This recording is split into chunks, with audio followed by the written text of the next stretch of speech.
Bom, esse exercício 9 é talvez o exercício mais completo da lista, então a gente vai demorar um pouquinho mais para fazê-lo, mas vou fazer bastante passo a passo, assim, para garantir que todo mundo está nos acompanhando, tá?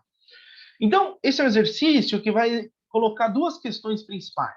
A primeira é fazer vocês visualizarem com clareza a dualidade do problema da firma, que a gente colocou logo no primeiro exercício da lista, ou seja, entender o problema da firma, visto do lado da maximização do lucro e, por outro lado, da minimização do custo.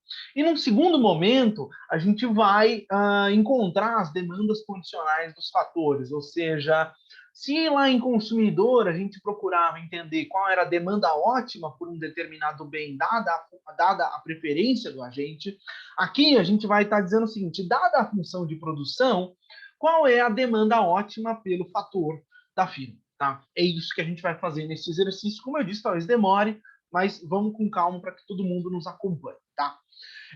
Então, beleza. O exercício diz o seguinte: suponha que uma firma tem uma função de produção y é igual a f de KL e dependa do capital, cujo custo de oportunidade é uma taxa de juros R, ou seja, o K tem um custo R, e o trabalho, cujo custo de oportunidade é um salário W. Né? Então, é isso. O L tem custo W. Com base nisso, apresente o problema da firma sob a ótica. No primeiro item, no item A, a gente vai apresentar sobre o problema da maximização de lucro e apresentar a relação entre a função de produção e a isolucro, tá? Beleza, vamos lá. Primeira coisa, vamos começar do simples, e do simples a gente vai indo para o complicado, né? O que é o lucro da firma? O lucro é a receita total menos o custo total, certo? Veja, o que é a receita total? É o preço que ela cobra pelo produto dela vezes a quantidade produzida. E a quantidade produzida é o Y, né? É a função de produção, o F de KL. Menos o custo total, ou seja, menos o que ela gasta com mão de obra, que é o salário vezes a quantidade de mão de obra, menos o que ela gasta com capital, ou seja, o custo do capital R vezes a quantidade de capital. Ótimo.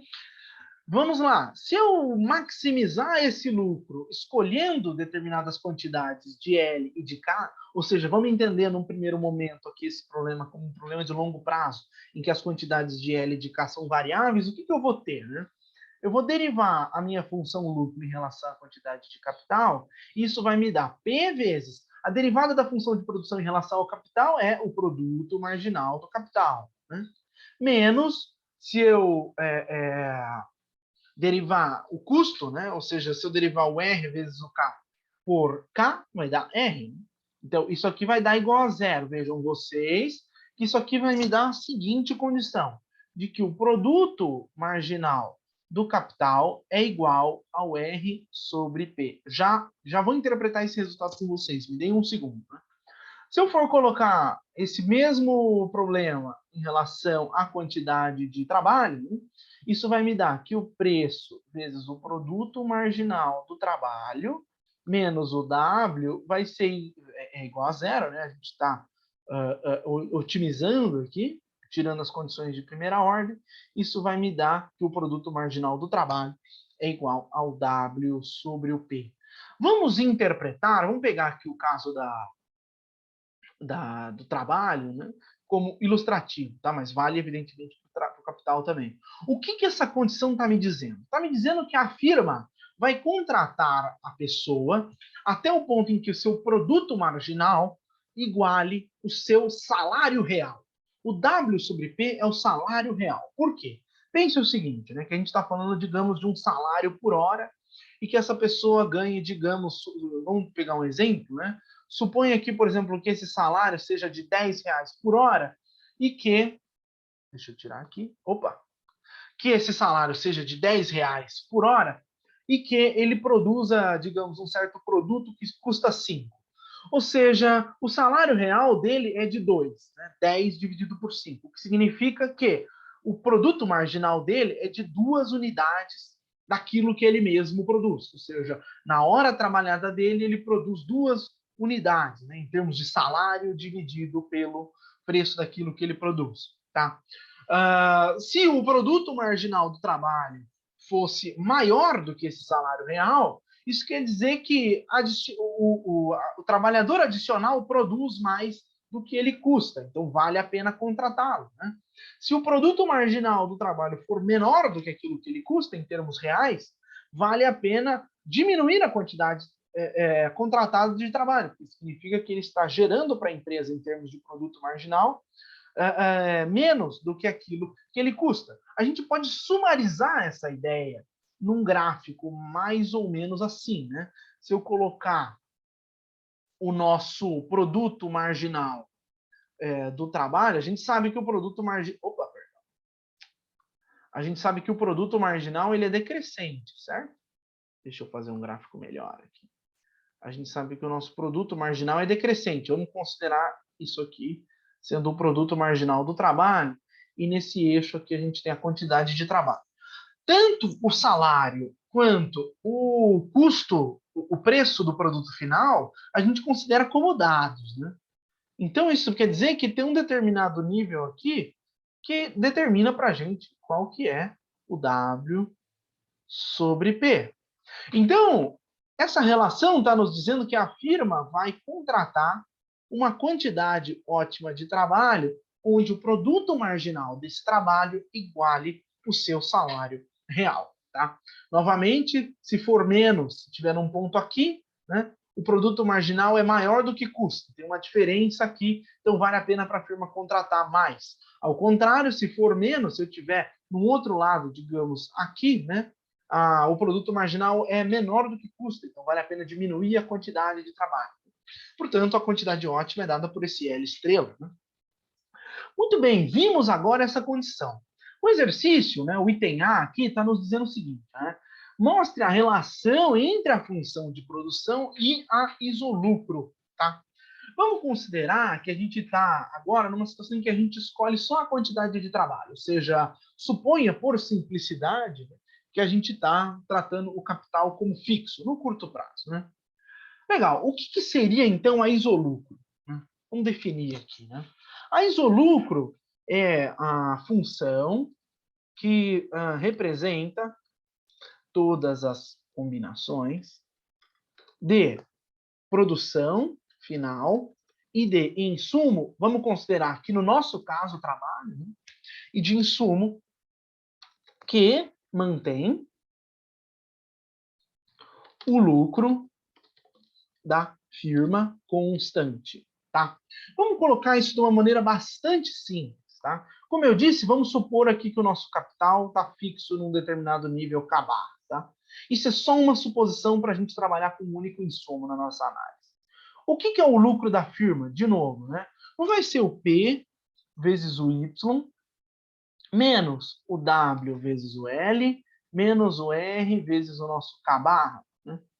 Vamos colocar tudo isso, né? Como a gente está dizendo é o seguinte, a isolucro está no plano produção final e insumo. Então, vamos colocar a produção final como função do insumo. Né? Vamos colocar P vezes Y vai ser igual a π mais W vezes o L mais R vezes o K barra. Né? E se eu passar dividindo tudo por P, né, vai dar que o Y vai ser igual a π vezes o P mais o W dividido por P vezes o L mais o R dividido por P vezes o K. Tá? Isso aqui, essa função, ela representa a isolucro. Tá? Qual é o lucro que ela está representando? Esse π aqui. Tá? Esse π é constante e essa é a função que mostra todas as combinações de produção e de insumo que deixam o lucro da firma constante. Tá? Agora vejam o seguinte, a gente quer uma relação entre a isolucro e a nossa função de produção. Tá? Qual é a inclinação da isolucro? Se eu tomar aqui a derivada da isolucro, fazer um del y, del L, ela vai me dar a seguinte inclinação, W sobre P. Né? E a nossa função de produção? Né? Função de produção.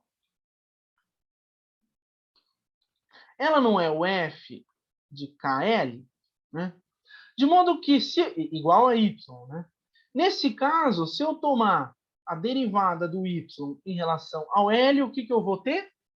O produto marginal do trabalho. Vejam vocês, se eu encontrar a relação em que a isolucro tangencia a minha função de produção, vai ser exatamente no ponto em que essas duas derivadas são iguais, certo? A derivada da isolucro e a derivada da isocusto. Desculpa, isocusto não. E a derivada da função de produção.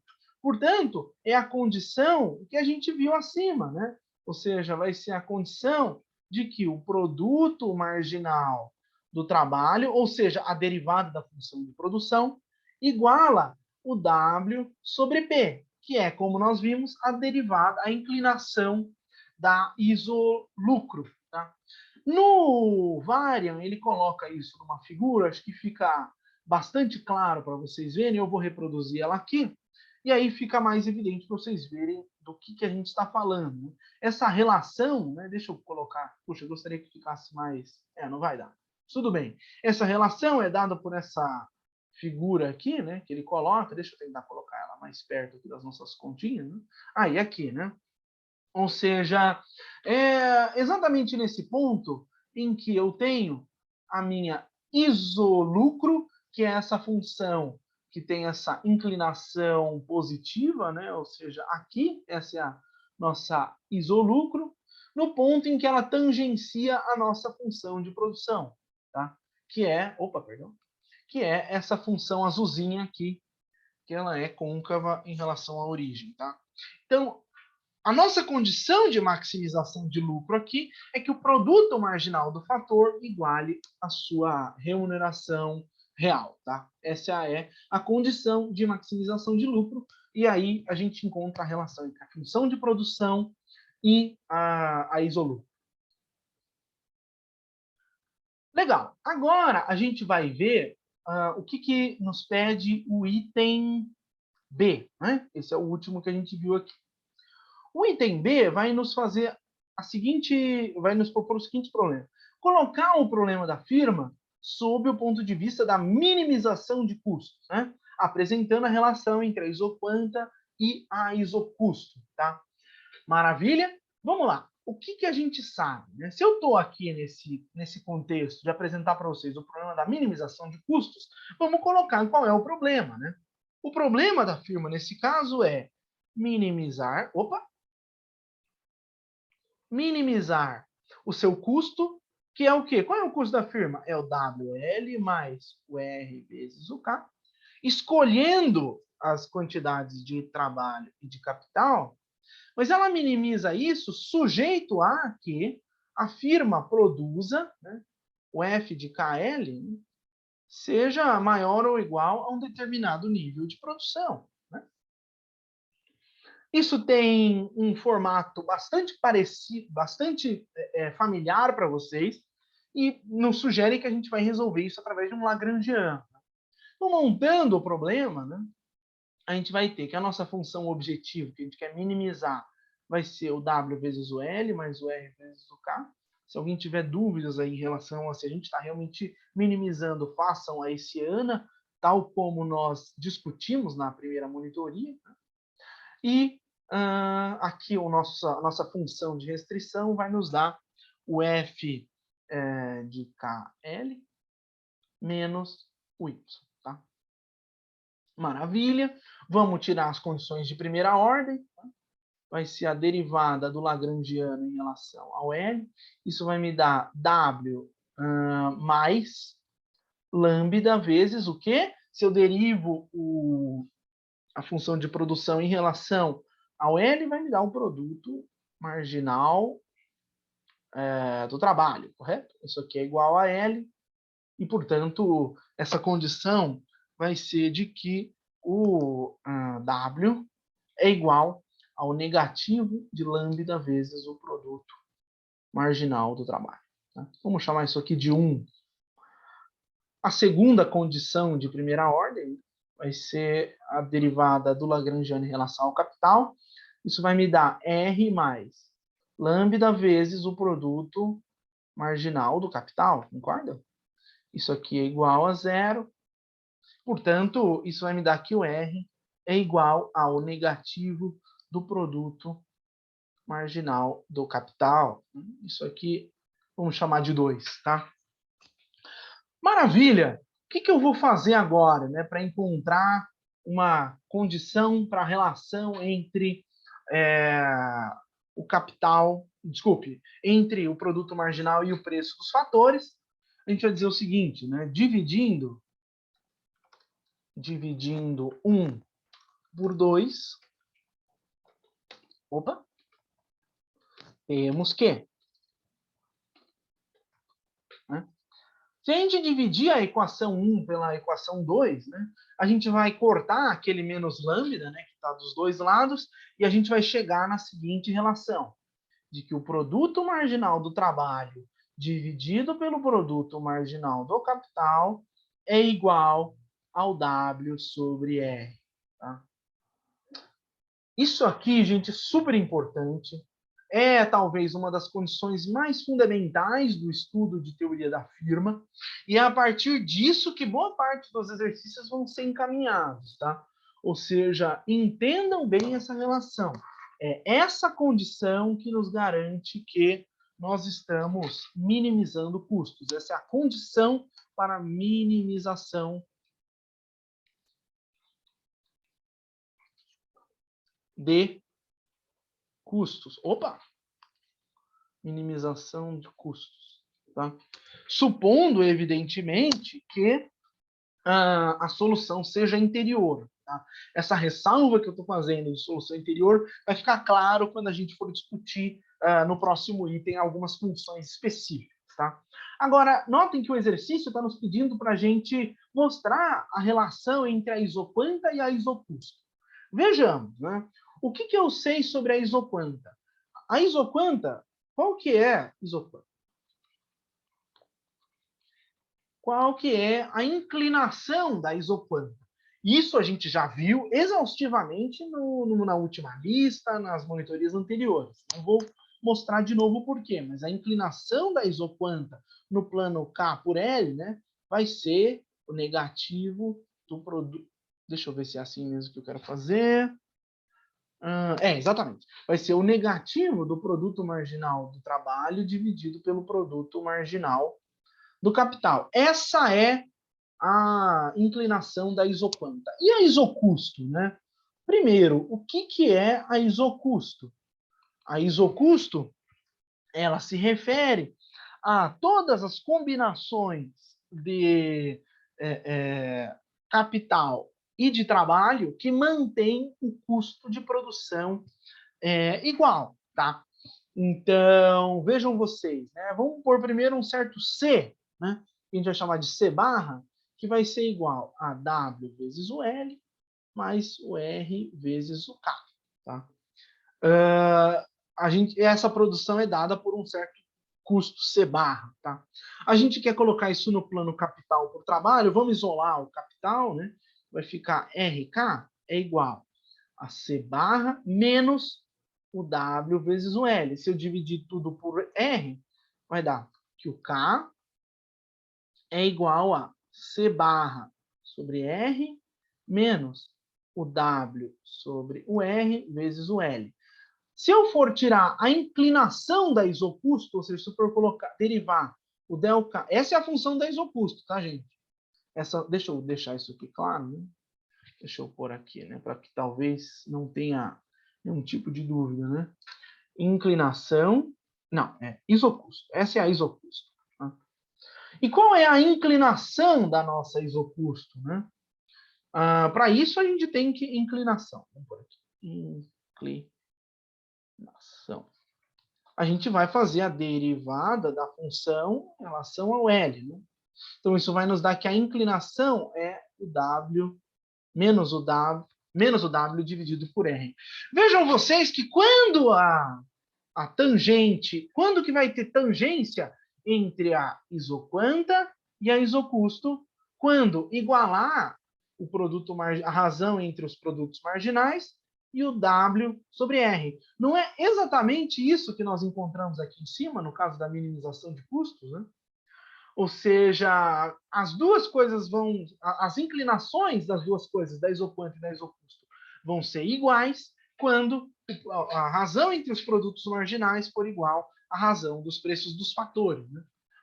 Então, é exatamente isso que a gente encontrou ali em cima do problema da minimização de custos, de minimização de custos, é exatamente isso que a gente está mostrando para vocês a partir da inclinação da isoquanta e da inclinação da isocusto, que é uma coisa que o Varian vai mostrar para vocês a partir dessa figura aqui, que eu vou colocar na tela, só um segundo. Aqui, né? Fica um pouco grande, nós vamos diminuir. Aí, aqui, né? Vejam vocês que é exatamente essa a condição que a gente está querendo mostrar aqui para vocês.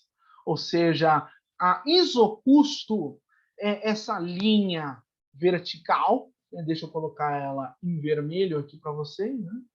É essa linha vertical, essas linhas verticais são dadas pela isocusto, e a isoquanta é essa curva azulzinha, né? Então, a escolha ótima da firma do ponto de vista da minimização dos custos vai ser dado nesse ponto no qual, né, o produto marginal do trabalho dividido pelo produto marginal do capital, que é a inclinação da isoquanta, iguala a inclinação da isocusto, que é a razão dos preços dos fatores, tá bom? Então, é isso, né? Tá aqui, W sobre R, tá? Então, tá aí, esse é o problema da firma olhado sob o ponto de vista da minimização de custos. O que garante a minimização de custos é justamente você ter essa condição de igualdade entre a inclinação da isoquanta e a inclinação da isocusto, tá bom?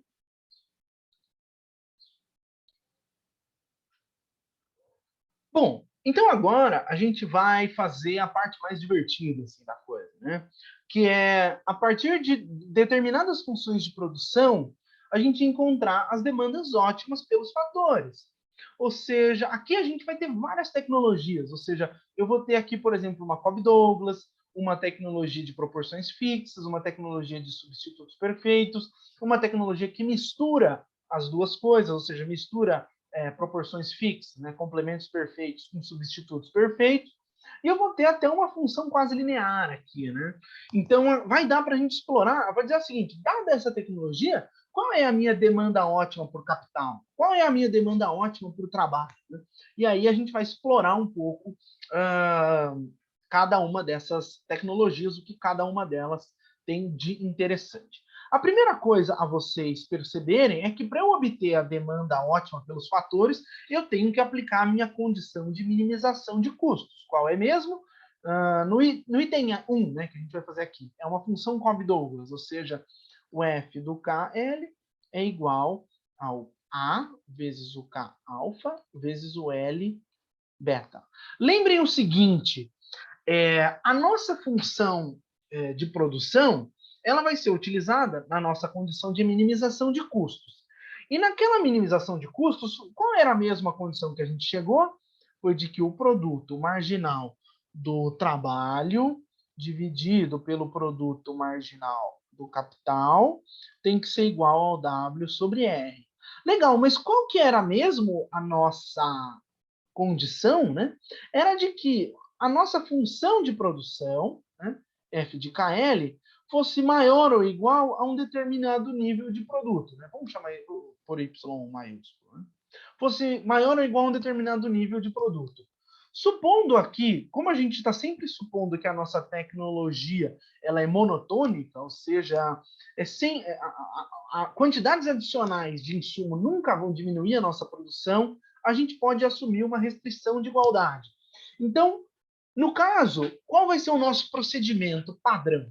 Vai ser aplicar essa condição de primeira ordem e substituir na função de produção. Tá? Basicamente isso. E fazer todos esses exercícios vai ser bem importante para vocês entenderem qual é a lógica da obtenção das demandas condicionais por fatores. Muito bem. Exercício 1 me dá uma Cobb-Douglas. Então, vamos achar a razão dos preços dos fatores. Né? Produto marginal do trabalho dividido pelo produto marginal do capital. Qual é o produto marginal do trabalho? Veja, a gente tem esse A, né? vezes a derivada do capital, né? Então, desculpe, do trabalho, né? Então, vai ser beta vezes o K alfa vezes o L elevado a beta menos 1. Tudo isso dividido ao alfa, ao A, né? Vezes agora é o produto marginal do capital, então vai ser alfa vezes o K alfa menos 1 vezes o L elevado a beta. Eu não sei por qual motivo, né? Às vezes, quando aparece esse alfa, esse A, o que é esse A, né? Esse A é a produtividade total dos fatores, né? Quanto maior o A, maior é a quantidade de produção, mantendo constantes os insumos, né? Ou seja, o A é um parâmetro de progresso técnico, né? Mas, do ponto de vista da escolha ótima, esse A é irrelevante, né? Porque, como eu disse, esse A reflete a produtividade total dos fatores, e no caso do problema da minimização de custos, a gente está interessado em pensar em termos marginais, né? Então, esse cara aqui some, né? Maravilha. A gente vai ter, então, que a nossa inclinação da isoquanta, né, que é a razão dos produtos marginais dos fatores, vai ser beta dividido por alfa.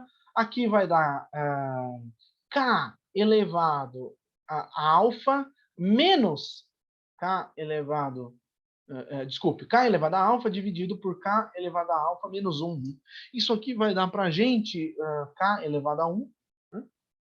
E o L, né? O L elevado a beta menos 1 menos beta. Então vai dar L elevado a menos 1, então vai dar L. Legal.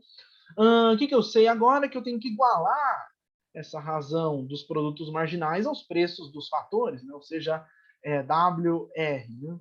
Vamos encontrar, então, para começar, né, uma relação para o K. Se eu isolar o K, eu vou chegar na seguinte relação, que o K vai ser igual a alfa sobre beta vezes W sobre R vezes o L. Né? Vamos chamar isso aqui de 1. E, de novo, vamos lembrar o que eu coloquei aqui nessa seta vermelha. Eu encontrei uma relação da condição de primeira ordem, o que eu faço? Vou substituir na função de produção. Né? Ou seja, vou colocar aqui o que a gente vai fazer. Se o computador deixar, evidentemente. Deixa eu pegar aqui. Acho que travou. Né? Mas o procedimento padrão é esse. Né? Ou seja, eu encontro uma determinada relação a partir da nossa condição de primeira ordem, e a partir disso, a partir dessa relação, o que a gente faz é, efetivamente, substituir na função de produção. Lembrem que isso é um problema que vem do Lagrangiano, né? Ou seja, eu tenho uma determinada função objetivo, para essa função objetivo, eu vou encontrar uma determinada condição de primeira ordem, e a partir dessa condição de primeira ordem, a gente vai substituir na restrição.